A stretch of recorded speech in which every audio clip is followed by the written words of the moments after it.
హిందీ ప్రచార సభ హైదరాబాద్ రూపొందించిన 2026 వార్షిక క్యాలెండర్ను తెలంగాణ రాష్ట్ర గవర్నర్ జిష్ణుదేవ్ వర్మ చేతుల మీదుగా శుక్రవారం ఆవిష్కరించారు.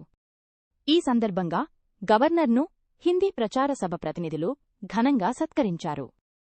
పలు రాష్ట్రాల్లో 90 ఏళ్లుగా హిందీ భాషాభివృద్ధికి హిందీ ప్రచార సభ హైదరాబాద్ చేస్తున్న కృషి విశేషమని రాష్ట్ర గవర్నర్ జిష్ణుదేవ్ వర్మ కొనియాడారు.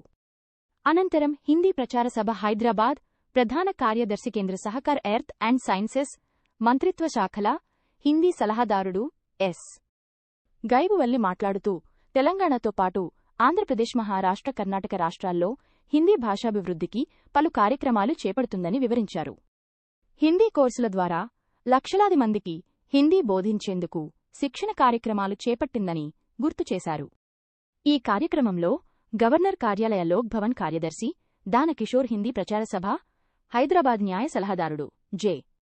వెంకట రామనరసింహారెడ్డి, విశేషాధికారి శృతికాంత్, భారతి సాహిత్య కార్యదర్శి బిచ్చయ్య, రిజిస్ట్రార్ శంకర్ సింగ్ ఠాకూర్, తెలంగాణ హిందీ ప్రచార సభ అధ్యక్షుడు రామచందర్, కార్యదర్శి ఏకే రాజకోశాధికారి జాకీర్ పాషాజే, వెంకటేశ్వర్నామ్ దేవ్, వ్యాగ్మోడే శివలింగం, శ్రీకాంత్ తదితరులు పాల్గొన్నారు.